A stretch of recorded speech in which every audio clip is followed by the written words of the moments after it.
Este es un mensaje más de Iglesia Logos. Síguenos en Facebook, YouTube e Instagram como iglesia.logos o visítanos en nuestros servicios domingos 11:30 de la mañana y miércoles 7:30 de la tarde. Estamos en Avenida Sanders y Eje Vial Juan Gabriel, en Ciudad Juárez, Chihuahua. Iglesia Logos, creados para alabanza de su gloria. Bueno, hermanos, vamos a leer esta parte de la Escritura. Dice: en aquel mismo tiempo, el rey Herodes echó mano a algunos de la iglesia para maltratarles y mató a espada a Jacobo, hermano de Juan. Jacobo era un apóstol, Y viendo que esto había agradado a los judíos, procedió también a prender a Pedro. Eran entonces los días de los panes sin levadura, y habiéndole tomado preso, le puso en la cárcel, entregándole a 4 grupos de 4 soldados cada uno para que le custodiasen. Y se proponía sacarle al pueblo después de la Pascua.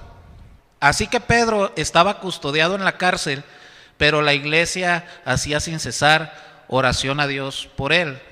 Herodes lo iba a sacar el día de la Pascua, pero no para festejar con él. O sea, traía planes de, como ya mató a Jacobo, pues el día de la Pascua coronar con una cereza, ¿verdad? Probablemente la muerte de Pedro también, ¿ok? Y cuando Herodes le iba a sacar, aquella misma noche estaba Pedro durmiendo entre 2 soldados, sujeto con 2 cadenas, y los guardas delante de la puerta custodiaban la cárcel. Y aquí que se presentó un ángel del Señor, y una luz resplandeció en la cárcel, y tocando a Pedro en el costado, le despertó diciendo: levántate pronto. Y las cadenas se le cayeron de las manos. Y le dijo el ángel: cíñete y átate las sandalias. Y lo hizo así. Y le dijo: envuélvete en tu manto y sígueme. Y saliendo le seguía, pero no sabía que era verdad lo que le hacía el ángel, sino que pensaba que veía una visión. Habiendo pasado la primera y la segunda guardia, llegaron a la puerta de hierro que daba a la ciudad, la cual se les abrió por sí misma. Y salidos pasaron una calle, y luego el ángel se apartó de él.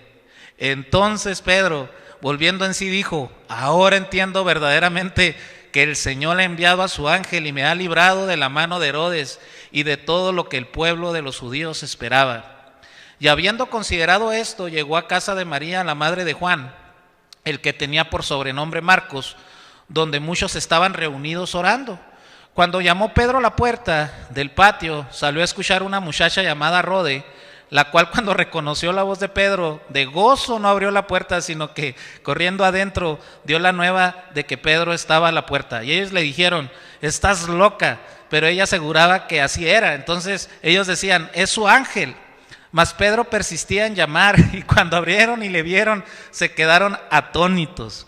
Pero él, haciéndoles con la mano señal de que se callasen, ¿verdad?, les contó cómo el Señor le había sacado de la cárcel, y dijo: haced saber esto a Jacobo y a los hermanos. Y salió y se fue a otro lugar. Luego que fue de día, hubo no poco alboroto entre los soldados sobre qué había sido de Pedro. Mas Herodes, habiéndole buscado sin hallarle, después de interrogar a los guardas, ordenó llevarlos a la muerte. Y después descendió de Judea a Cesarea y se quedó allí. Y Herodes estaba enojado contra los de Tiro y los de Sidón, pero ellos vinieron de acuerdo ante él, y sobornando a Blasto, que era camarero mayor del rey, pedían paz, porque su territorio era abastecido por el rey. Y un día señalado, Herodes, vestido de ropas reales, se sentó en el tribunal y les arengó. Y el pueblo aclamaba gritando: voz de Dios y no de hombre. Al momento un ángel del Señor le hirió, por cuanto no dio la gloria a Dios, y expiró comido de gusanos. Pero la palabra del Señor crecía y se multiplicaba. Y Bernabé y Saulo, cumplido su servicio, volvieron de Jerusalén, llevando también consigo a Juan, el que tenía por sobrenombre Marcos. Ok, aquí vemos una historia, hermanos. Es toda una historia, ¿verdad? Y antes de entrar a la historia, quiero hablarles un poquito acerca de una introducción, antes de entrar al tema en sí. Imagínense, hermanos, que un día por la mañana su mundo y el de su familia comienza a cambiar. O sea, donde la realidad lejana de ser perseguidos por tu fe, ahora se hace realidad, ¿verdad? El gobierno de repente hace públicas algunas leyes que son contrarias al evangelio que has creído, y de no cumplirlas te harás acreedor a multas grandes, o tendrás menos beneficios laborales, o tendrás menos beneficios de salud, o en algunos casos de no cumplirlas podría ser encarcelado o inclusive llevado a la pena de muerte. Imagínate que un día tu mundo cambia, que un día la persecución que tanto te hablaban empieza a ser real en ti. Y piénsalo, o sea, ¿qué sucede cuando alguien pierde todo su patrimonio? ¿Qué sucede, hermanos? Cuando de repente te quedas sin nada.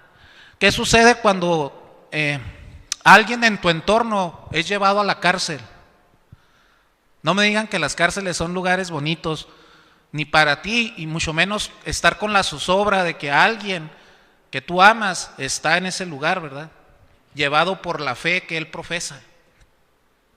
¿Qué sucede cuando un ser amado no solo, o sea, es llevado a la cárcel, sino que qué sucede cuando un ser amado muere o es asesinado o simplemente muere? O sea, si simplemente que muera de una enfermedad o algo es doloroso.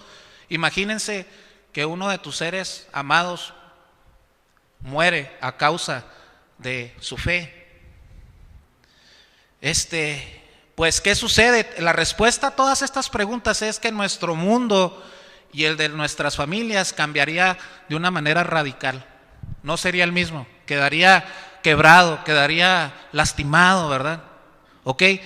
Y dices tú, ok, estoy tratando de imaginarme. Sí, hermanos, a veces nos imaginamos, porque aunque la persecución ya es realidad en muchas partes, muchos creyentes ya están sufriendo este tipo de persecución, nosotros aún gozamos de igualdad en nuestro país. Por ejemplo, en Pakistán, yo tengo un amigo en Pakistán que es de ahí, es pakistaní. Por ejemplo, a ellos los corren del trabajo porque no son cristianos. A ellos no les dan buenos puestos porque son cristianos. De hecho, estaba viendo un reportaje donde el puesto para limpiar alcantarillas y con las manos, meterse a destaparlas, es para cristianos. No hay musulmanes que hacen ese trabajo. Y entran así sin protección y están agarrando las cosas para sacarlas, ¿verdad? O sea, hay hermanos en la India que los apedrean, los golpean con varas. O sea, está pasando, hermanos. Y nosotros a veces, cuando oímos hablar de persecución, pues nosotros no logramos conectar con nuestros estilos de vida, porque en nuestro país aún no está pasando a ese nivel. Pero hermanos, aún con esto estamos viendo cómo el mundo está cambiando, y poco a poco, hermanos, nuestra fe está siendo cada vez más comprometida, hermanos. Y esa lejana persecución a causa de nuestra fe, les digo una cosa, cada vez se está acercando más y más y más. Ahorita estamos experimentando una persecución tal vez ideológica, de ideología, pero esta ideología ya se está empezando a infiltrar en las leyes, ¿verdad? Y cuando todo esto empieza a infiltrarse, y ahora sí en una manera, en una institución oficial, pues ya es de cuidado, ¿no? Y estamos empezando a ver más de cerca esa persecución, ¿verdad? Entonces, como creyentes es necesario que sepamos que el tema de la persecución o de la opresión al pueblo de Dios por medio de hombres o gobiernos poderosos no son temas aislados en la Biblia. Y no son temas aislados para el creyente hoy. No son, hermanos. ¿Sí? Si ustedes se fijan y leen la Biblia, durante toda la historia bíblica siempre vamos a ver que la constante es opresión y persecución contra el pueblo de Dios. Siempre va a ser la constante. De hecho, la Biblia, si se pudiera decir, no fue escrita en un contexto de paz y de armonía. O sea, la Biblia fue escrita en un contexto de la persecución. La mayoría de los escritores bíblicos, al momento de escribir la Biblia, estaban siendo perseguidos a causa de su fe y estaban siendo oprimidos a causa de las verdades que ellos estaban sosteniendo. Todas las cartas del Nuevo Testamento, el contexto fue persecución. Todo el Antiguo Testamento, los profetas no eran profetas queridos por el pueblo, eran perseguidos por lo que hablaban al pueblo. Entonces, en las historias del Pentateuco nos hablan de persecución también, nos hablan de momentos difíciles. En el libro de los Jueces nos hablan que pueblos venían y oprimían al pueblo. La persecución está en toda la Biblia. Entonces, ¿por qué el cristiano quiere vivir como que es un tema que ya no vivimos hoy? Claro que no, y se tiene que hablar de este tema. Entonces, el tema de hoy va a ser cómo el cristiano debe percibir y debe vivir en medio de la persecución a causa de su fe. Otra vez, cómo el cristiano debe percibir y vivir en medio de la persecución a causa de su fe. Entonces, hay una parte, un título que yo le puse a esta sección que se llama Libres en todas las circunstancias de nuestras vidas. Por eso el tema se llama Siempre Libres. Entonces, como ya les había mencionado, hermanos, la persecución al pueblo de Dios está siempre presente en la Biblia y vemos ciertos ciclos en las persecuciones. Si se pudiera decir, vemos ciertos ciclos donde el pueblo de Dios primero es perseguido o oprimido, ¿sí o no? Y luego, ¿qué pasa? Bueno, es perseguido o oprimido por parte de los más poderosos de su tiempo. Y luego, ¿qué pasa? Y en medio de esa opresión el pueblo clama a Dios. Y luego, ¿qué sucede? Dios escucha y responde a sus oraciones y luego las responde con una liberación sorprendente. ¿Sí se fijan o no? Vemos siempre ese ciclo: opresión, clamor, Dios escucha y libera sorprendentemente a su pueblo. Vemos esos ciclos en la Biblia. Y en cierta manera podemos ver este patrón en el texto que estamos analizando el día de hoy. ¿Sí? Miren, vamos a observarlo. Podemos observar primeramente a Herodes. ¿Quién era Herodes? Un hombre poderoso de ese tiempo, era un rey poderoso de ese tiempo, ¿verdad? Entonces podemos observar cómo Herodes comienza una persecución en contra de la iglesia. ¡Pum! En donde Jacobo, un discípulo importante de la iglesia de Jerusalén, dice aquí que es asesinado a espada. Y luego, otro no menos importante, Pedro, es arrestado y encarcelado con el fin de juzgarle en la presencia de los judíos. Herodes comienza con esto, empieza la persecución. ¿Cómo creen ustedes que este hecho afectó a los creyentes de ese tiempo? ¿Fue fácil para ellos el ver que dos de sus líderes o de los apóstoles importantes hayan sufrido, uno haya muerto, asesinado y el otro está encarcelado? ¿Sería fácil para ellos esto? Claro que no, hermanos. La verdad, creo que no. Su mundo, sin duda, a partir de ahí iba a cambiar, ¿no? Entonces, mas sin embargo, ¿qué vemos en el versículo 5 del capítulo 12? Que la iglesia se unió en oración ferviente y constante, dice, por Pedro y por la persecución por la situación de persecución que estaban viviendo en ese momento. Entonces la iglesia responde en oración. Y luego, ¿qué pasa enseguida, hermanos? Así que Dios escucha la oración de su pueblo y en medio de una fuerte vigilancia de los soldados romanos, porque dice aquí que pasaron como varias puertas, ¿no? Y al final una de hierro, ¿verdad? Que va hacia la ciudad. Entonces, en medio de una fuerte vigilancia, envía un ángel para liberar de manera asombrosa a Pedro. Y fue tan asombrosa, hermanos, su liberación, que Pedro al principio no lo podía creer, creía que era una visión. En capítulos anteriores, Pedro había tenido la visión del lienzo, ¿verdad? Y dijo, no, pues Dios me está volviendo a ver qué me quiere decir el Señor con esto, ¿no? Pero él pensaba que era una visión, ¿verdad? Y también, no solamente Pedro, cuando Pedro lo dejan en la calle y entra en sí, dice, ahora entiendo que el Señor envió su ángel para liberarme. Cuando Pedro va a la casa donde estaba reunida la iglesia, también la iglesia fue tan impactada que ellos pensaban que no era Pedro, ¿verdad? O sea, el Señor impactó tanto a Pedro como a la iglesia, ¿verdad? Y cuando llegó Pedro estaban orando por él. Entonces, aquí vemos una liberación sorprendente. ¿Sí se fijan o no? Así que la verdad, hermanos, pensar en la liberación de Pedro de esta manera, en verdad fue un verdadero milagro, ¿sí o no? Un verdadero milagro. Entonces, otra vez, ¿sí ven el patrón del que hablaba? Persecución y opresión, clamor, Dios escucha la oración y luego los libera. Y dicen todos ustedes, gloria al Señor, gloria a Dios. Sí, es cierto, así es Dios. Y hermanos, sí vemos este ciclo, pero debemos de tener cuidado de la manera en que el cristiano percibe este ciclo. Tenemos que tener mucho cuidado, ya que al venir la persecución o la opresión, podemos crear una falsa expectativa de liberación. Y podemos esperar siempre que Dios nos librará de maneras milagrosas como a Pedro. Y cuando estemos en momentos de persecución o de opresión, vamos a estar orando por esas falsas expectativas para que Dios minimice nuestro dolor, o vamos a estar orando por aquella petición que nos libre de la cárcel e incluso de la muerte. Porque decimos, no, pues es el ciclo de Dios, ¿verdad? Ahorita estoy en esta situación, voy a orar a Dios y voy a esperar que me saque, me libre, que no me maten, que no me pase nada. Pero, ¿por qué les digo que tenemos que tener cuidado de esto? Porque aunque el ciclo es así, y a veces sucede, en este texto vemos otra situación.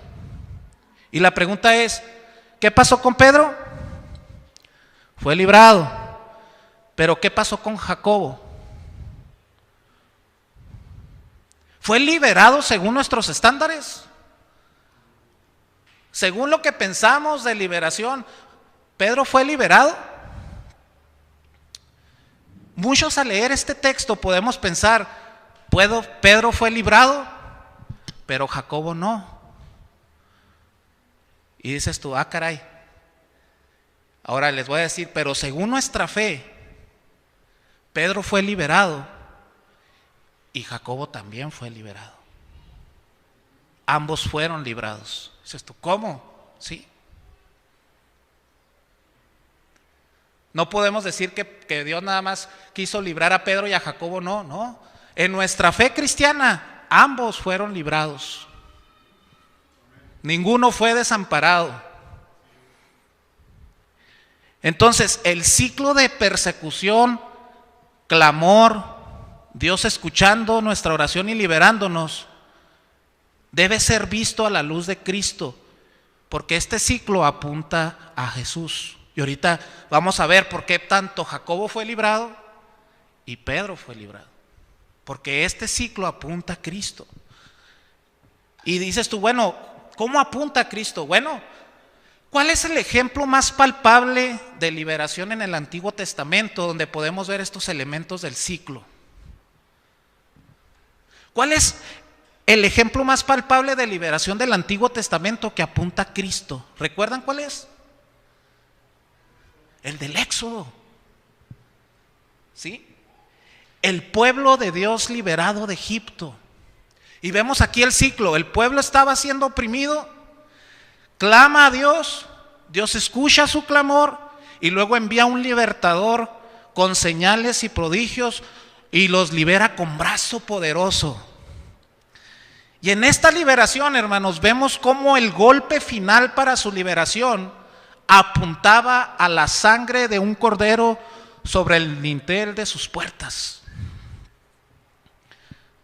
Vemos cómo apuntaba al verdadero cordero que derramaría su sangre por su iglesia, pero no para liberarlo del Egipto físico como en el Antiguo Testamento, sino del principal y del más fuerte enemigo.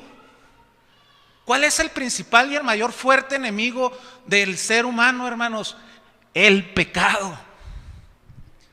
Es por esto que en su anunciación, cuando anuncian a Cristo, fue anunciado como el Salvador. Y dicen, aquel que iba a salvar al pueblo de sus pecados. No venía a salvarlos de un rey temporal, no venía a salvarlos como en Egipto de un faraón temporal. Venía a librar a su pueblo del mayor enemigo, más temible que el faraón, más temible que todos los gobernadores de la historia juntos, más fuerte que ellos, venía a librarlos de el poder del pecado que estaba sobre ellos. Entonces, piensa conmigo, hermanos, esta mañana. ¿Habrá una persecución o opresión más fuerte y devastadora que los efectos del pecado en los seres humanos, hermano? Otra vez, ¿habrá una persecución o opresión más fuerte y devastadora que los efectos del pecado en los seres humanos? Según la palabra, no.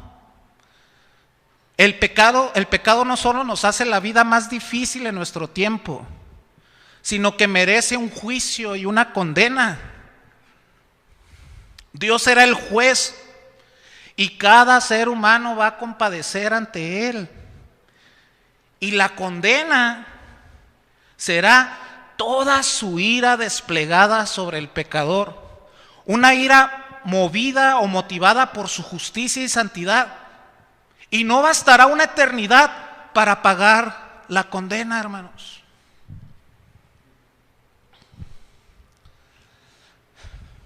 Y creo que les debo de explicar esto.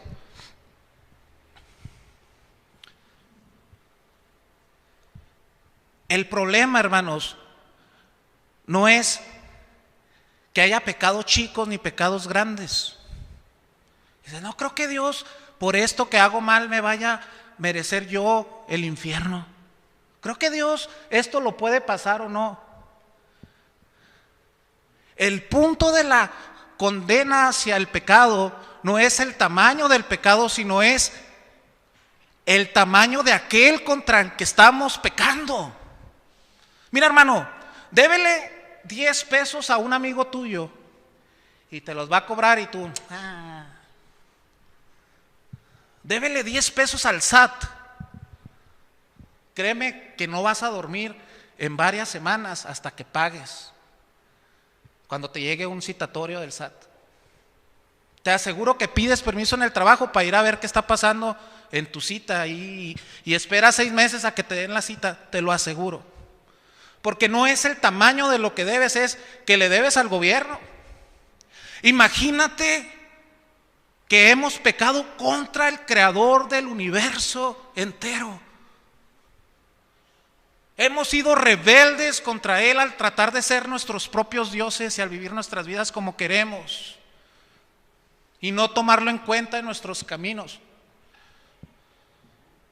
Yo nomás te digo una cosa, ¿han oído ustedes que hay gente que la condenan porque asesinó a 6 personas y luego le dicen, por la vida de la primera, 60 años, por la vida de la segunda, otros 60 y luego se le acumulan 300 años y dices tú, pues se va a morir.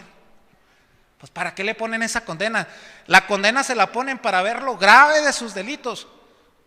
Aunque vaya a morir, yo te aseguro que el tataranieto de él, cuando se cumplan los 300 años, se va a poder parar y decir, mi abuelo a partir de hoy queda exonerado de esas 5 muertes, aunque ya esté muerto. Mi familia limpió su nombre. ¿Están conmigo? ¿Cuál es la condena para aquellos que no han creído en Cristo? ¿600 años? ¿900? Es eterno, porque así de eterno es contra quien que hemos pecado. No bastará una eternidad para pagar la ofensa que hicimos ante ese Dios santo. ¿Y cuál va a ser la recompensa de aquellos que hemos creído en Él? Igual, una vida eterna. La eternidad muestra el atributo y la grandeza de aquel que hemos creído, pero también de aquel ante cual hemos pecado.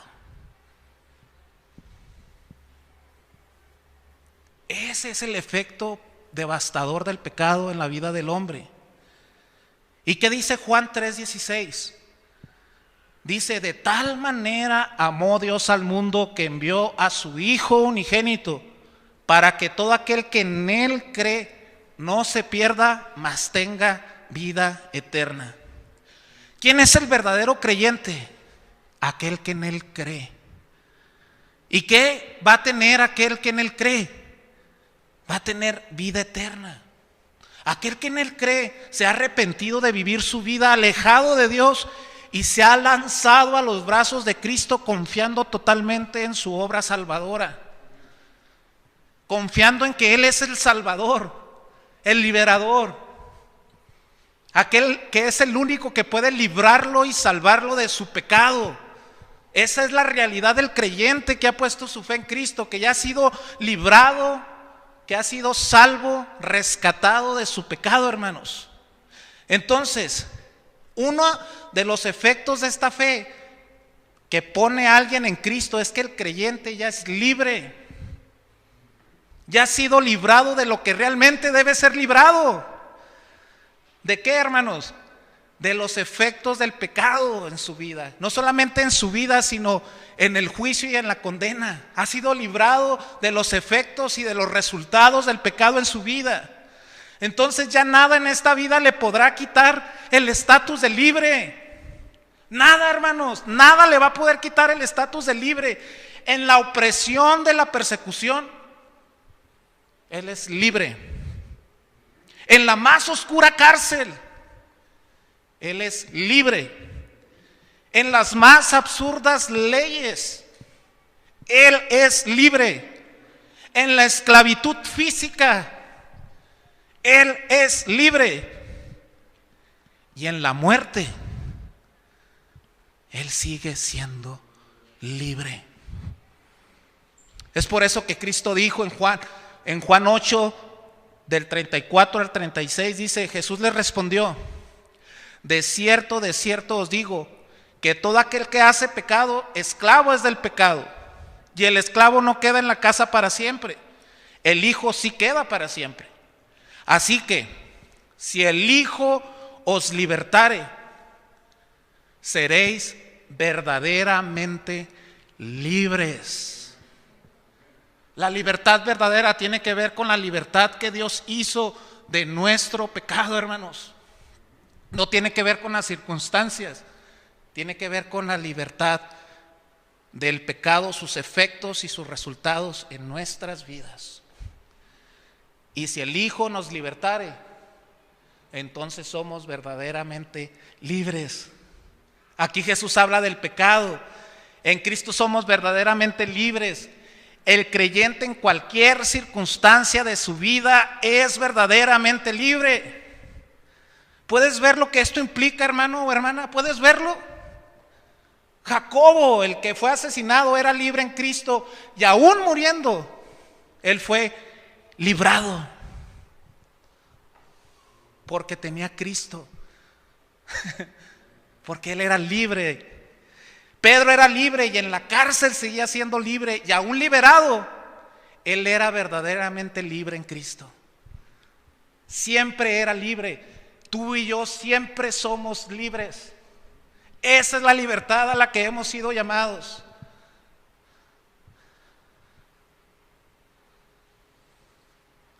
Hay otra parte en el mensaje que dice libres y en oración.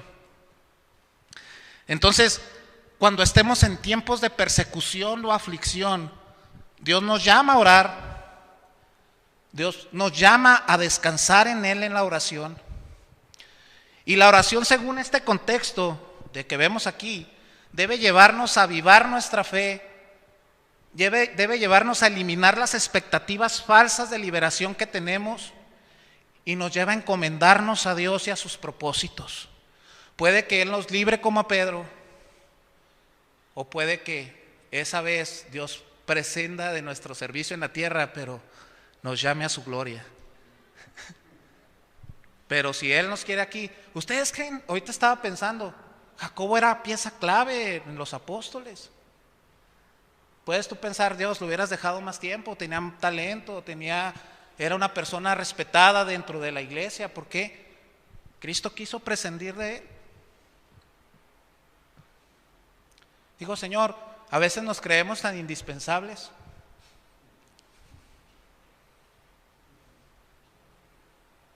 Y tú tienes todo bajo tu control y tu soberanía. Tú sabes cómo mueves las piezas, tú sabes cómo haces las cosas y tú eres sabio en tus decretos. Créanme que yo creo que Jacobo era más libre que Pedro, que aún lo hubiera librado de la cárcel, porque estaba con su Señor, ¿no? Pero fíjense, hermanos,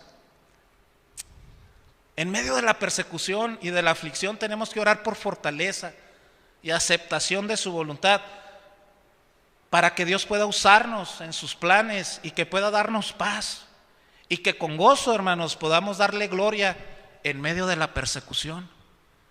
Aquí el problema no es que si vas a sufrir persecución o aflicción, es cuando sufras persecución o aflicción, ¿lo harás para la gloria de Dios o vas a sufrir como los que son incrédulos, renegando, triste, amargado? O tu persecución y aflicción le va a dar gloria al Señor. Va a mostrar quién es tu Salvador. Va a haber gozo y paz que sobrepasa todo entendimiento que tú vas a estar tomando de tu Salvador. Va a servir de testimonio para que otros digan: este hermano debería estar deshecho, caído en el piso, y mira qué fe tiene, mira cómo él está firme en sus creencias, y que esa forma en la que sufres glorifique al Señor. En los tiempos de persecución y aflicción, estas deben ser nuestras oraciones. Y nuestro ejemplo más grande de esto está nuestro Señor Jesucristo en el Getsemaní, a unas horas de entrar en la aflicción más grande que nunca podríamos imaginar.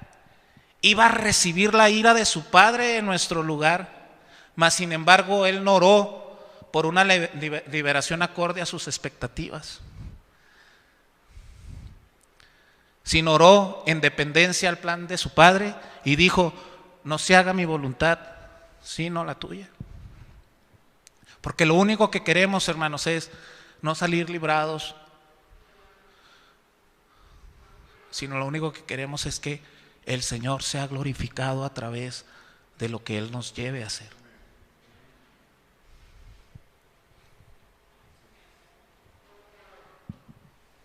Y aquí Cristo recibió un no del Padre, para que tú y yo recibiéramos un sí en nuestra liberación definitiva del pecado.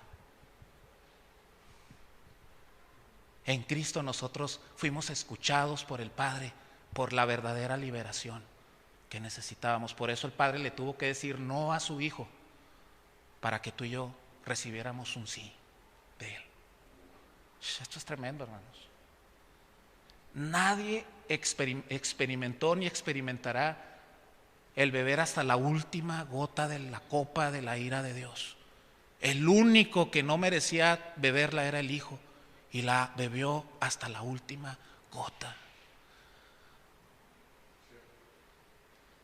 para que tú y yo fuéramos libres, verdaderamente libres. Por último punto es libres de nuestros enemigos. Y regresando al texto, hermanos, podemos ver en los versículos del 20 al 23 cómo Herodes fue juzgado, si se fijan, por Dios. O sea, aún los que oprimen al pueblo, aún los que lo oprimen, los que lo persiguen, aquí vemos ver, y no nada más en Herodes, podemos ver en la historia cómo aquellos que persiguieron al pueblo de Dios fueron juzgados por el Señor. Vimos a Faraón cómo las olas lo cubrieron, ¿verdad? Cómo Dios hizo juicio sobre él en muchas formas. Vemos así muchos líderes, y en el caso de Herodes, en su actitud soberbia cayó consumido por gusanos, ¿verdad? En toda la historia de la iglesia vemos cómo muchos de los que se han levantado contra Dios y su pueblo han terminado sus días de maneras trágicas. Pero sin duda algo que ha sucedido siempre es que nadie ha podido parar sus planes. Nadie ha podido parar sus planes. Dios siempre es soberano. Y les voy a decir una cosa: Dios es soberano aún en medio de la persecución. Y esto debe traer descanso a su iglesia. Otra vez, Dios es soberano aún en medio de la persecución. Y esto es de gran ánimo para el creyente, que primeramente se sabe verdaderamente libre en medio de cualquier circunstancia, pero también sabe que en medio de cualquier circunstancia Dios es soberano y siempre tiene el control, aunque no parezca. Esto nos trae doble gozo y doble alegría, que somos libres en medio de cualquier circunstancia y que Dios en esa circunstancia es soberano y tiene el control. Sus planes se cumplirán. ¿Y saben qué, hermanos? Y apuntan, esos juicios a esos hombres apuntan a la liberación final de los enemigos de su pueblo. Este juicio, Herodes, nos apunta a nosotros que si aquí no recibimos justicia, si aquí caemos en manos de nuestros opresores, si aquí nos asesinan a alguien, si aquí nos meten a la cárcel, si aquí nos escupen en la cara, sabemos que va a haber un día de liberación final donde el más alto juez supremo, que no hay otro arriba de él, juzgará a sus enemigos al final de los tiempos. En el Apocalipsis, los mártires clamaban y decían: Señor, ¿cuándo vas a hacer justicia por la sangre de tus santos? Y decía el Señor: esperen un poco más, que haremos justicia. Y vemos en el Apocalipsis que sus más grandes enemigos, todos sus perseguidores, principalmente Satanás y sus ángeles, y aquellos que no creyeron en él, que permanecieron esclavos del pecado, serán condenados. Dios traerá justicia y enjugará toda lágrima en sus hijos. Y esa es la esperanza del creyente. Hay mucha gente afuera clamando por justicia, y es un clamor doloroso porque se han quedado sin familia, les han matado a sus hijas, se las han secuestrado, los han enterrado, los han encontrado en condiciones muy feas. Y muchos gritan: ¿quién nos hará justicia? Quiero ver a esa persona. Y hay muchos maleantes pavoneándose de que a mí no me capturan, no me agarran. Hay muchos que se mueren y no fueron condenados jamás. Por eso dice el Señor: la venganza es mía.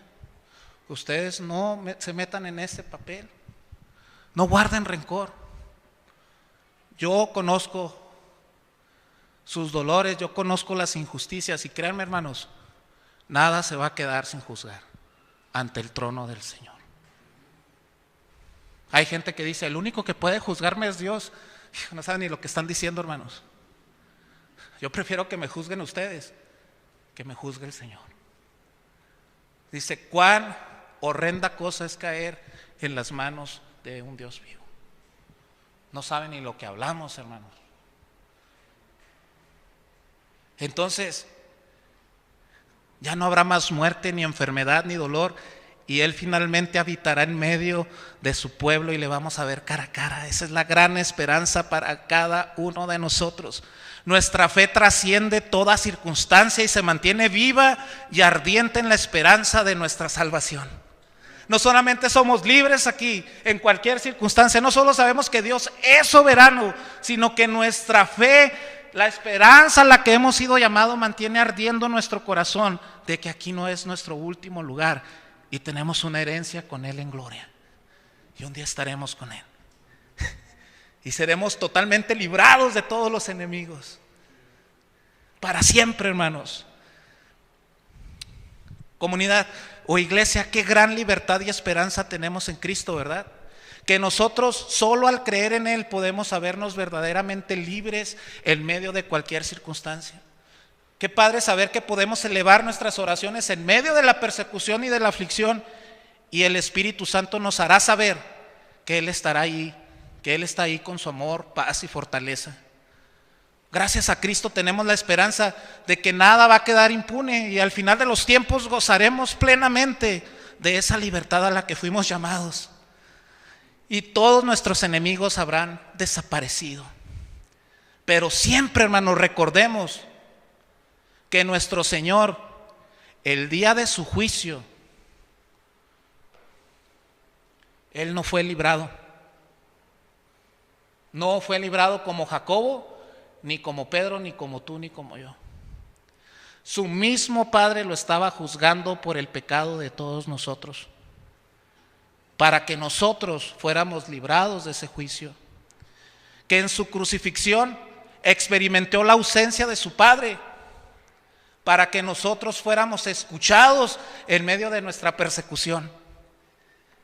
Y en su muerte recibió la ira de Dios en su plenitud, toda la ira, ni más ni menos, para que nosotros pudiéramos recibir Él toda la plenitud de su ira y nosotros toda la plenitud de su libertad y de la esperanza de un día estar con Él en gloria. Él recibió la plenitud de su ira y nosotros la plenitud de su libertad, para que un día pudiéramos estar con Él en gloria. Gloria al Señor por esta gracia que hemos recibido. Y como conclusión, sin duda, como el Señor Jesús lo declara en la Escritura, la persecución es y será algo que la iglesia experimentará en mayor o en menor grado. ¿Y de qué manera este mensaje nos va a ayudar cuando estemos en ella? Número 1, la persecución vendrá y no podemos asombrarnos cuando suframos persecución. No debemos asombrarnos. Es algo que Jesús dijo que la iglesia iba a enfrentar. Número 2, debemos mantener nuestras expectativas claras en medio de la persecución. Y una manera eficaz de hacerlo es meditar en que ya somos verdaderamente libres en medio de cualquier circunstancia por medio de nuestra fe en Cristo. Número 3, si estás en este momento en persecución o aflicción, ¿la manera que la estás pasando le trae gloria a Dios? Nuestra persecución o aflicción traerá gloria a Dios y Él la está usando para sus planes de redención. Él usará nuestra aflicción para que testifiquemos de Él y podemos descansar en que Él está con nosotros en ese proceso. Número 4, la persecución es temporal y nuestra esperanza está puesta en una liberación final. Número 5, debemos siempre ver que el sufrir por la causa de Cristo es algo digno. Y cuando llegue debemos orar para ser valientes y ver que estamos siendo partícipes aún de los padecimientos de nuestro Maestro. Tenemos que pedir por ese gozo de ser partícipes de esas pisadas de nuestro Maestro que también fue perseguido. No olvidemos a encomendarnos a Dios en su palabra y en la oración en estos tiempos para ser fortalecidos en nuestra fe y aceptar su voluntad con paz y gozo. Y por último, cuando estemos en persecución debemos recordarnos estas verdades los unos a los otros para animarnos y fortalecernos unos a otros, hermanos. ¿Ok? Si alguien está pasando por esto, recuérdale estos puntos a ese hermano o a esa hermana, o recuérdatelos tú. ¿Sale? Verdaderamente libres, siempre libres.